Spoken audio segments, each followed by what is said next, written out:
What's up there, and welcome to a brand new video on 414 Anime, and welcome to a brand new season full of wonderful, amazing new series that we can spend countless hours consuming, debating and laughing at all these wonderful new memes. While series such as Zombieland Saga and Goblin Slayer may have completely took us by surprise, it did get me thinking about all of the wonderful anime cliches that we've had over the years. And of course there are like many cliches out there. I could have probably made a top 100 anime cliches video. So here is a list of 5 anime cliches that are so classic that we secretly love them. First up on the list is what is known as generic male protagonist syndrome. Though a lot of the traits seen here you could typically aim towards our beloved shonen classics. I'm looking at you, Naruto Uzumaki. I think some of these traits can actually be seen in a lot of other genres' male protagonists. Said traits would include some of the following. Our hero is extremely loud and will alternate between their classic friendship speech or telling everyone that they meet their end goal. And just so that you're aware, one day I will become the Wizard King.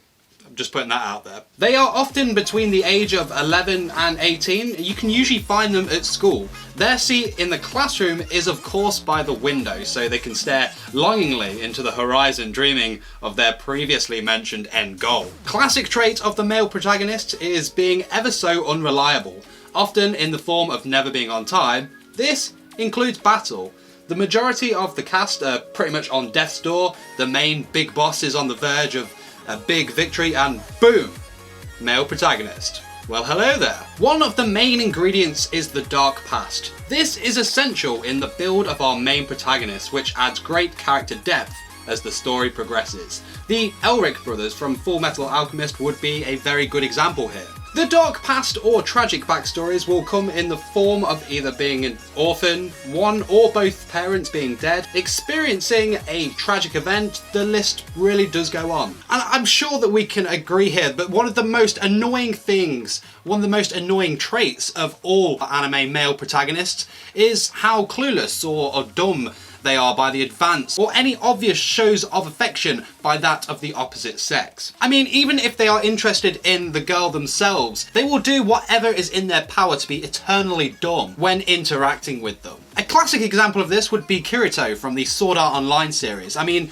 obviously, as we know, he does end up with the girl, Asuna, but it's all the other girls in the series that are around him, like, obviously showing that they want a piece of the Kirito. And he's just like, you know, I mean, even his sister, I may add, is interested in this. And, you know, Kirito's just like, hey, you know, friendship's pretty cool. This trait is of course commonly found within our harem male lead protagonist as well, and it would be an absolute crime not to mention Ichika from the Infinite Stratos series as being a classic example of a complete dumbass surrounded by a harem of girls. I mean, how he has not smashed Tatanashi, even Neko Tatanashi.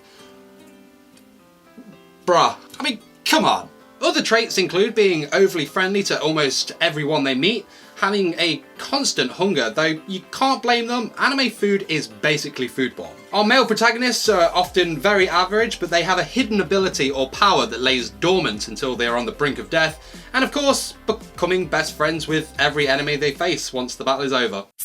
Next up on the list is a classic. It has been said on many occasions that breakfast is the most important meal of the day, and to a lot of people, breakfast is their favourite meal of the day. And in some cases, you could go as far as saying that taking time to make sure you get a good breakfast will in fact set your day up to really tackle whatever comes your way for the day ahead. Breakfast itself comes in many different shapes and sizes. A cup of coffee and a bowl of cornflakes, the French style croissant, can't forget the classic full English, and then of course the oh crap, I'm late. I must quickly get ready, get out the door and run frantically with a slice of toast hanging from my mouth.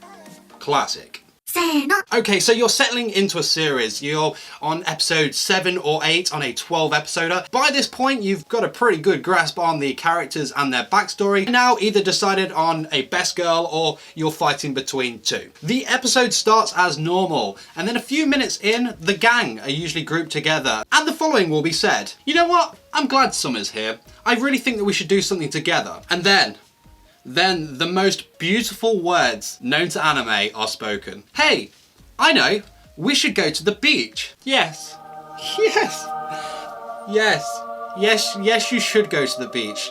100% yes, you should go to the beach. Bless thy creators, bless thy heavenly beings. So yes, I'm talking about the beach episode. Sometimes the water park episode, but deep down, it has to be the beach. It needs to be the beach. No one likes filler episodes. They break the flow of the story at the very most worst point ever. Go away. But the beach episode is a thing of pure beauty. The beach episode is actually a piece of art. I think every season needs a beach episode. Even the series Another, a spooky thriller about a cursed class that get killed off one by one until they work out the mystery of who is the classmate that they are all unaware of.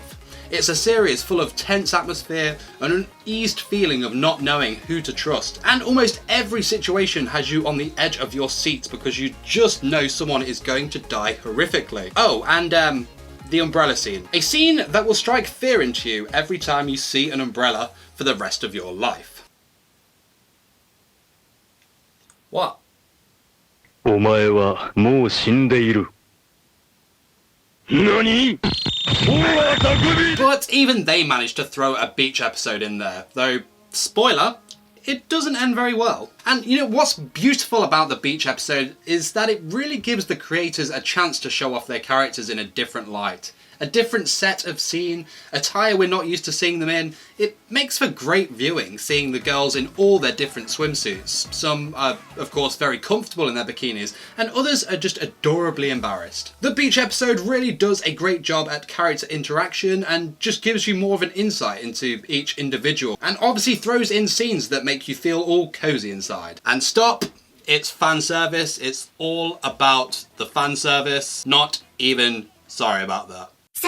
Next on the list is probably one of my most favourite anime cliches ever. The character that specifically wears glasses that do not fit them so they can simply say something overly dramatic and back it up with pushing their glasses back into place. A key example of this would be wearing said glasses slightly down the nose and saying, like I said, something overly dramatic and pushing them up. Something along the lines of, if you can't do something, then don't. Simply focus on what you can. And when it comes to these characters, they usually have the, what I like to call, douchebag attribute.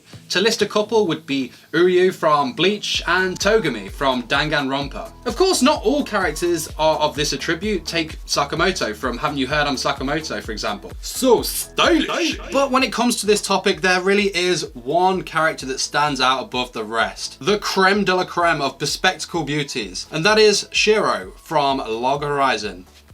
No homo. Shiro is nothing short of a genius, a skilled veteran of the MMORPG Elder Tale, and a strategist that has no comparison.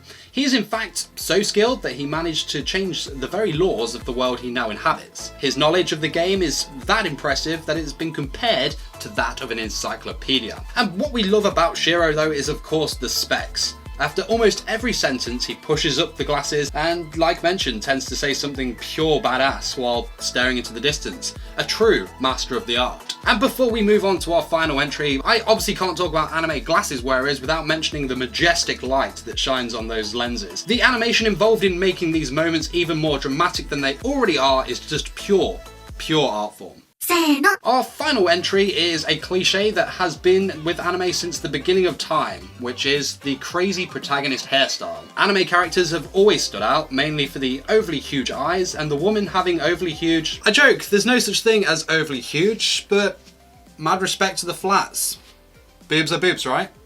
Anyway, other than those two features, anime characters are most known for having over-the-top hairstyles. The hairstyle itself is the focal point, or it could just be the crazy neon colour of the hair that stands out. This is something that was a lot more evident back in the day. I think Yu-Gi-Oh! Protagonist Yugimoto definitely stands out when this topic is mentioned, as he has both over-the-top hair and crazy colours. Still, I really wanted his hair when I was younger. I must have been around the ages of 10, 11 when I started watching Yu-Gi-Oh! And that hairstyle, I was just like, I need.